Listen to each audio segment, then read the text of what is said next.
आज का ये वीडियो एमए उर्दू जो इग्नू से कर रहे हैं उन लोगों के लिए है, और दूसरे जो यूनिवर्सिटी से कर रहे हैं वो उसको भी इस सवाल से, क्वेश्चन से, जितनी भी वीडियो है मेरे चैनल पे उससे फ़ायदा ज़रूर पहुंचेगी।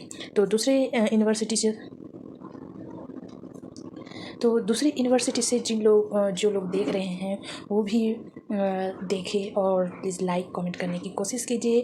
और दूसरे जो यूनिवर्सिटी है उन लोगों का अगर कोई मसला पेश आ रही है तो कमेंट कर सकते हैं।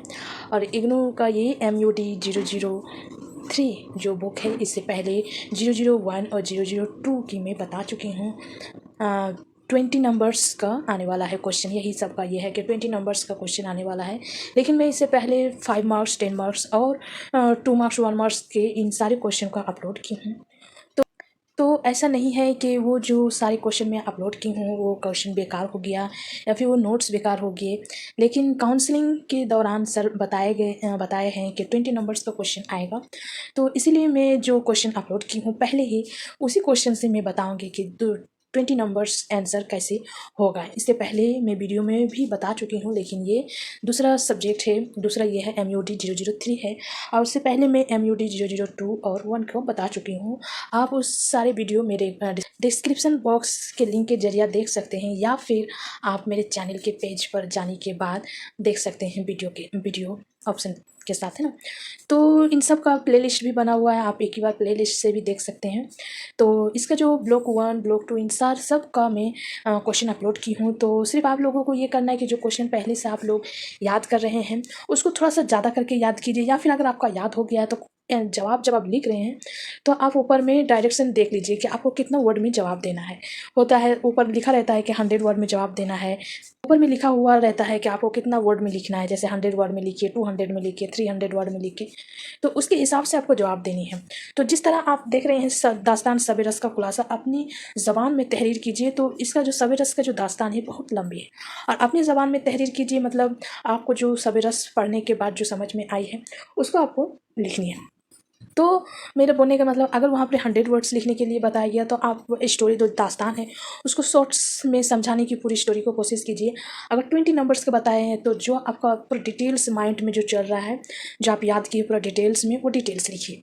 अगर 5 मार्क्स का है तो थोड़ा सा और शॉर्ट्स करके लिखिए जिसमें आपको लग रहा है कि हाँ 5 मार्क्स मुझे मिल सकते हैं।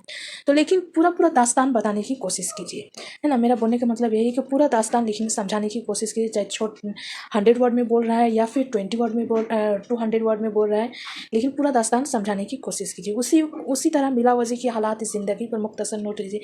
किसी इंसान के हालात ज़िंदगी 2 लाइन में तो आप बता नहीं सकते, इसीलिए वहाँ पर जो वर्ड लिखा हुआ है उसके अंदर आप लिखने की कोशिश कीजिए, है ना। तो मैं इसके पहले जो बताई थी तो उसमें, तो इसका जो पहला वाला मैं क्वेश्चन बताऊंगी। मैं जो पहला ब्लॉक 1, 2 इस सब का नहीं बताई, मैं 16 नंबर से बताई। नावल किसी एक का मैं एग्जांपल बता दे रही हूँ कि कैसा आप लिख सकते हैं। देखो, नावल के अजाय तरकीबी पर मुख्तसर रोशनी डाले। यहाँ पर क्यों ना कि तफसीली नोट डाले, मुख्तसर नहीं। अगर 10 नंबर में आएगा तो यहाँ पर मुख्तसर बताएगा, और 20 नंबर अगर हो रहा है तो वहाँ पर तफसीली रोशनी डालिए, यही सवाल होगा ना। तफसीली मतलब पूरा अंदर तक आपको बताना है। तो इनका जवाब मैं जो लिखी हूँ वो देखिए, है ना। तो सबसे पहले आपको नावल के बारे में लिखे हैं। नावल उस नसरी हिस्से को कहते हैं जिसमें किसी खास नुक्ता नज़र के तहत ज़िंदगी की हकीकी व वाकई अक्कासी की गई हो। यानी नावल एक नसरी हिस्सा है जिसमें पूरी ज़िंदगी की कहानी बयान की जाती है ना। ये नावल के बारे में आपको डिटेल्स में लिखना है, थोड़ा सा 1-2 लाइन जैसे मैं लिखी हूँ। और उसके बाद आपको नावल की इज़ाए तरकीबी के बारे में लिखना है। आप बोलेंगे नावल की इज़ाए तरकीबी पूछा गया है तो नावल की तारीफ, हाँ ये आपके माइंड में आ सकता है। लेकिन मेरा कहने का मतलब है, अगर आप जवाब को पूरा इंटरेस्टिंग बनाना चाहते हैं और देखने के बाद इंसान को पढ़ने में अच्छा लगे, नंबर अच्छा आना चाहते हैं, तो थोड़ा सा ये लाइन आपको लिखनी होगा, नावल क्या है। उसके बाद लिखना है नावल की इज़ाए तरकीबी दर्ज झेल है। कहानी, प्लाट, किरदार निगारी, मकालमे, पस मंजर, है ना, पस मंजर या जमाए व मका, है ना, असलो और नुक्ता नज़र। नावल की फ़नी हैसियत जानने के लिए इन अज़ाए को नज़र में रखना ज़रूरी है। अब क्यों ना, क्या अगर आपको यही सवाल आपको 5 नंबर में दिया जाए तो आप जो इतना लिखे हैं यही काफ़ी है। इतना 5 नंबर, अगर आपका सवाल 5 नंबर आ रहा है, लेकिन क्यों ना कि पहले से बता चुके हैं कि 20 नंबर का आएगा, अगर आ गया तो 5 नंबर में यही जवाब 5 नंबर में होगा, इतना ही। नावल की तारीफ, उसके बाद नावल की इजाई तरकीब। उसके बाद आपको बताया गया है लेकिन अगर 20 नंबर का आएगा तो आपको क्या करना है, कहानी, प्लॉट, किरदार निगारी, मकामी जितने दिए हुए इन सब की डिटेल्स में आपको बयान करनी है। जैसे मैं बता रही हूँ, जैसे देखिए कहानी है ना, उसके बाद आ जाएगा सबसे पहले कहानी दी हुई, कहानी जो किताब में आपके पूरे डिटेल्स में दी हुई है वो आपको यहाँ पर ही लिखनी है। ये क्यों ना कि मैं इतनी दूर लिखी, इससे ज़्यादा और किताबें दी हुई है, आपको पूरा डिटेल्स में पढ़ लेनी है। ये नहीं कि पूरा डिटेल्स में आपको याद कर, लेकिन जो याद कर सकते हैं वो याद भी कर लीजिए।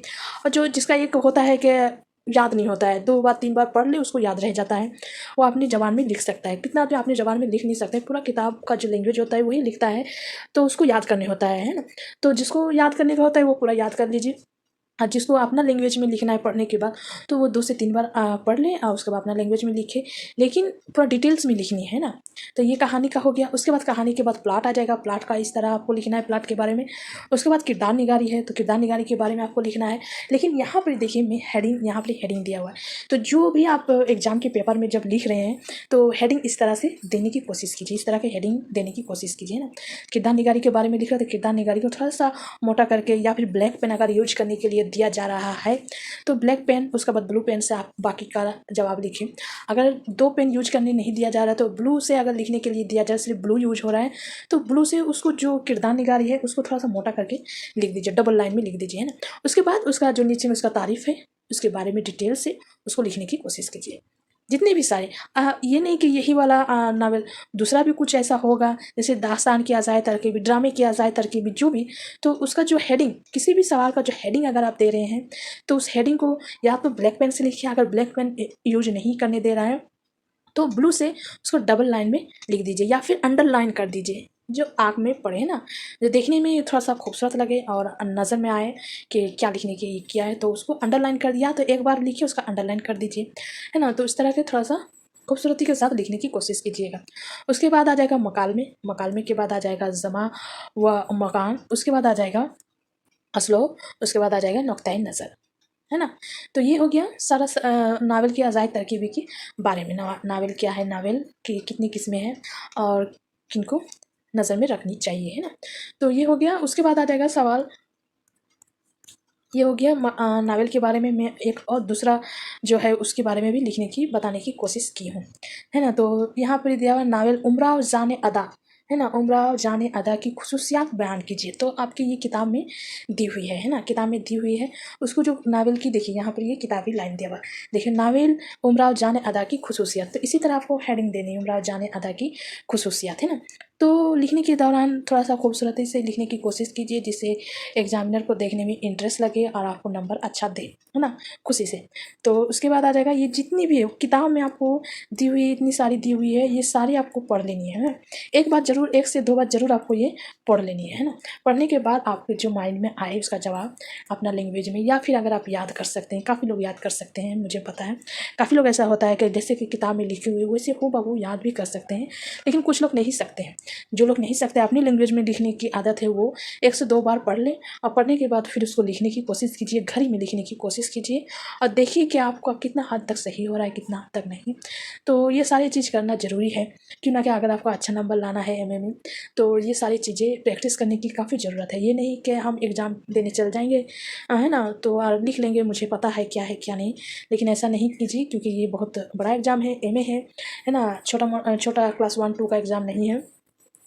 तो इसको थोड़ा ध्यान में लीजिए और तरीका देखिए। अगर आपको कोई सवाल यहाँ पर ही है, ऐसा कोई सवाल मैं अपलोड कर चुकी हूँ जिसका पैटर्न आपको समझ में नहीं आ रहा कि इसको मैं किस तरह से लिखूँ, है ना, किस तरह से इसका नोट्स बनाऊँ, कोई सवाल ऐसा है जिसको आप लोगों को लगता है इसका पैटर्न मुझे समझ में नहीं आ रहा, कैसे शुरू करूँ इसका जवाब, तो आप मुझे कॉमेंट कर सकते हैं। कॉमेंट करके बताइए कि मुझे इस सवाल का जवाब बता दीजिए, तो हम इसको बताने की, जल्द से जल्द बताने की कोशिश करूँगी, है ना। तो मेरा जो समझाने का ये था वो आप लोग को समझ में आ गए होंगे। अगर नहीं आए हैं तो प्लीज़ नीचे में व्हाट्सएप ग्रुप का नंबर दिया हुआ है, लिंक दी हुई है, उससे आप जाइए और जाने के बाद उसमें मैसेज कीजिए और मैसेज करके समझने की कोशिश कीजिए। जो आपको सवाल समझ में नहीं आ रहा है उस सवाल को वहाँ पर डालिए, दूसरे स्टूडेंट वहाँ पर भी मौजूद है, उससे भी आप पूछ सकते हैं। अगर वो उसमें से कोई जवाब नहीं दे तो मैं ज़रूर उसके जवाब देने की कोशिश करूँगी।